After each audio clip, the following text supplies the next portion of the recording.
au contact de la clientèle et je suis au service communication depuis bientôt 2 ans. À l'office depuis 3 ans et demi, mais à Combloux depuis bien plus longtemps, puisque c'est le village qui m'a vu grandir et que j'ai vu moi aussi se développer. Et donc aujourd'hui, j'assure la promotion de Combloux à travers les relations presse, la documentation touristique et les autres outils de communication. D'accord. Voilà pour moi. Et est-ce que tu peux parler aussi peut-être un petit peu plus en détail, parler de ton office et de son rayonnement culturel?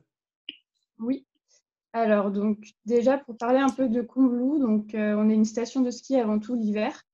On fait partie du domaine skiable Les Portes du Mont-Blanc qui relie Combloux, Megève et la Gietta en Savoie. Donc on est à cheval sur 2 départements.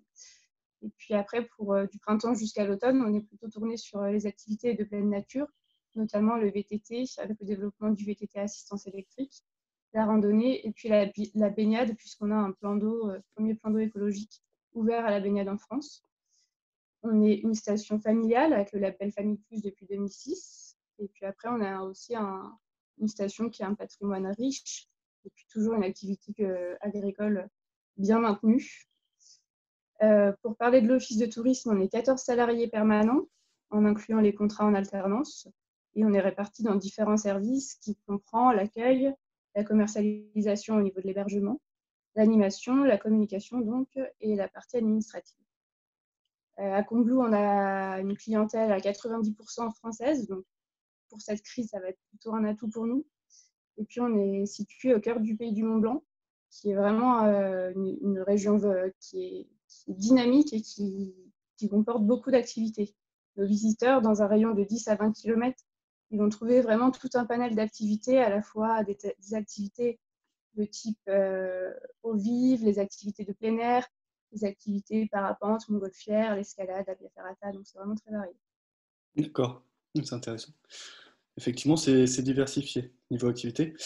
Euh, et du coup, on va passer maintenant à une question peut-être un peu plus épineuse. Comment, toi, tu as vécu cette période de confinement et comment tes équipes également et ta direction ont vécu ça? Et aussi, du coup, qu'est-ce que vous aviez mis en place par rapport à ça? Oui, alors déjà, on se trouve à Combloux, à une demi-heure de l'Italie. Donc, quand l'Italie a été touchée, on se doutait bien que ça allait arriver chez nous. On ne s'attendait pas forcément à ce que toute la France soit touchée aussi sévèrement, mais de toute façon, on savait qu'on allait traverser une situation compliquée. Donc, on s'est posé assez vite la question du maintien de nos événements. Donc, la station, nous, notre saison hiver, elle va des vacances de Noël jusqu'à la fin mars. Donc, on a dû fermer déjà le domaine skiable 2 semaines avant la fin de saison officielle et puis annuler nos événements de fin de saison. Donc, ça a été un peu un coup dur pour l'ensemble de la station, aussi pour nos socio-professionnels. Et puis, à l'office, on est passé en télétravail donc à partir du 16 mars. Ça a été une situation un peu inédite. Hein. C'est la première fois que tout l'office de tourisme passe en télétravail. Donc, il a fallu un peu se préparer, D'accord, mettre. vous en faisiez pas avant?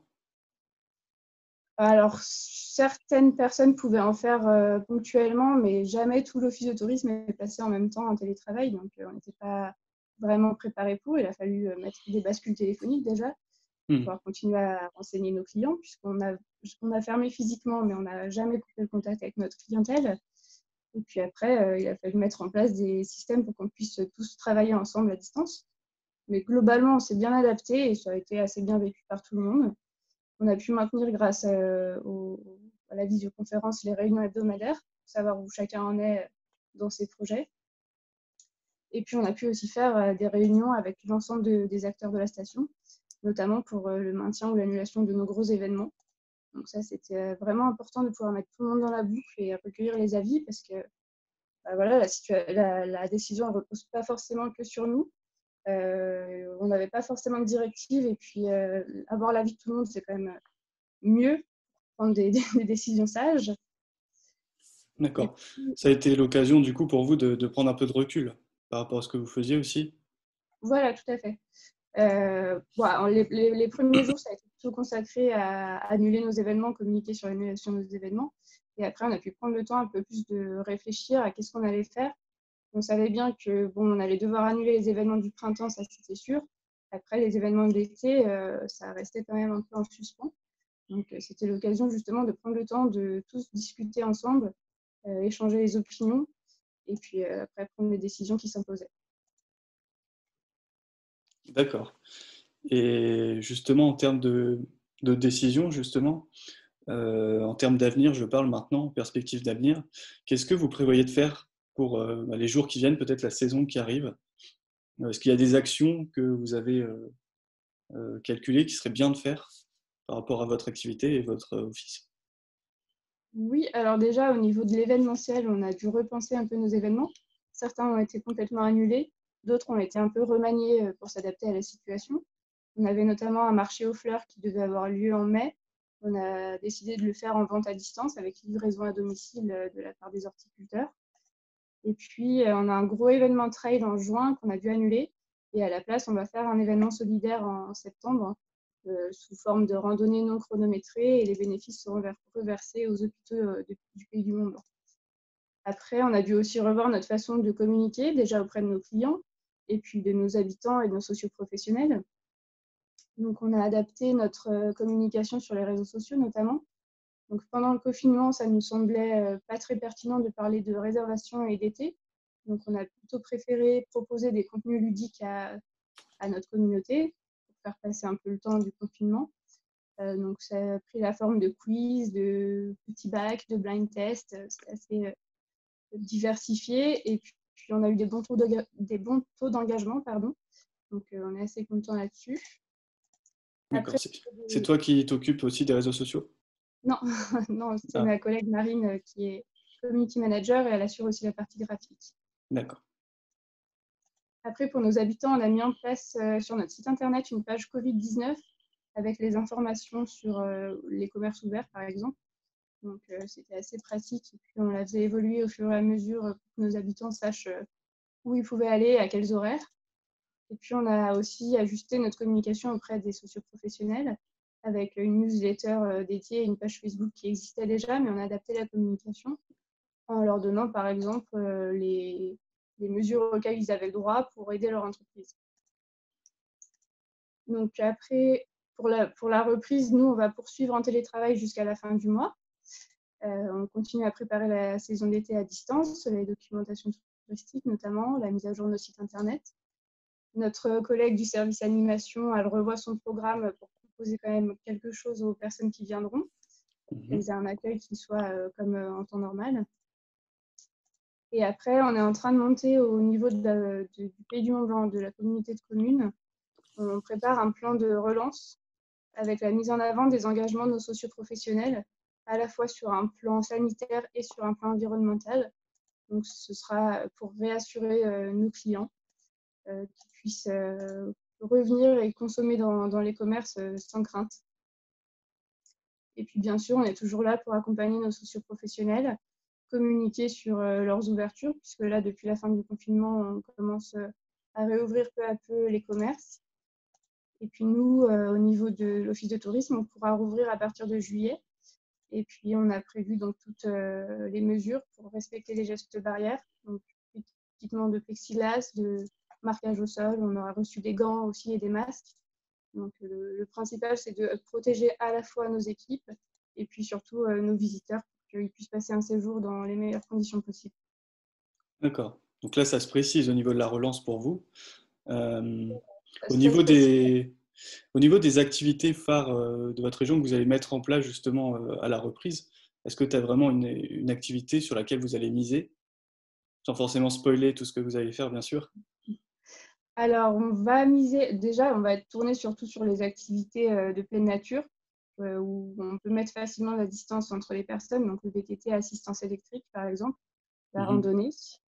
Et après, on a un événement thématisé qui revient été et hiver, qu'on a lancé il y a 2 ans, qui s'appelle les légendes de Combloux, et qui prend la forme de diverses animations. On aura notamment une randonnée théâtralisée, et puis après différentes animations et un spectacle à l'office de tourisme en projection sur la façade. Donc ça, c'est un événement qu'on peut adapter, qui de toute façon, habituellement, est présent chaque semaine. Donc si on ne peut pas commencer début juillet, ben, on commencera mi-juillet, c'est pas très grave. Et puis, on peut l'adapter en fonction des conditions qui seront décidées par le gouvernement. Mais ça se passe en extérieur, donc pour nous, il n'y a pas de problème. On peut limiter en nombre de personnes et éventuellement mettre des inscriptions obligatoires si besoin. Mais c'est vraiment un événement sur lequel on pense pouvoir miser. D'accord. Merci Géraldine. Euh, et du coup, juste pour terminer, si un peu, si tu avais un ressenti toi personnel par rapport à cette situation, parce que là on est sur la thématique de perspectives d'avenir dans le tourisme, est-ce que tu as juste un petit mot à dire par rapport à ça pour rester sur un ton positif sur l'avenir? Alors oui, bah, cette crise, elle est grave, elle nous impacte individuellement et professionnellement. Mais c'est aussi, elle nous pousse à nous réinventer, à repenser notre façon d'accueillir nos clients. Donc je pense qu'on peut la voir comme une opportunité déjà de faire découvrir la France aux Français et puis aussi peut-être de repartir sur de nouvelles bases vers un tourisme plus durable, plus responsable. Donc c'est sûr que c'est pas toujours tout rose, mais je pense qu'on peut en tirer du positif, des enseignements qui pourront nous resservir un jour, parce que c'est la plus grosse crise qu'on traverse, mais c'est peut-être pas la dernière, on n'en sait rien.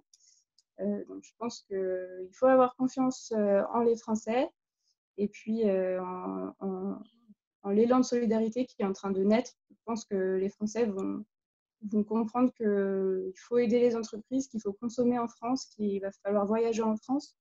Et puis, on va s'en sortir. Et puis, avec nos socioprofessionnels, tous unis, en unissant nos forces, on va y arriver. Super, ben merci, c'est un très bon mot de la fin. Donc on l'aura compris, hein, confiance, solidarité. Donc ça va être des mots-clés surtout pour vous, comme tu le disais, Géraldine. Oui, ben merci en tout cas pour cette petite interview très intéressante. On voit Merci. qu'à chaque interview, à chaque fois, il y a une vision assez différente, mais au final qui se regroupe. On est quand même dans la capacité d'adaptation à chaque fois des offices, donc c'est assez intéressant. Et ben, on se retrouvera prochainement du coup pour d'autres interviews du même style. Et n'hésitez pas à partager la vidéo et à commenter si vous avez des questions. Voilà, merci beaucoup Géraldine, et puis à bientôt alors. Et bon appétit à tout le monde. Merci, à bientôt. Au revoir.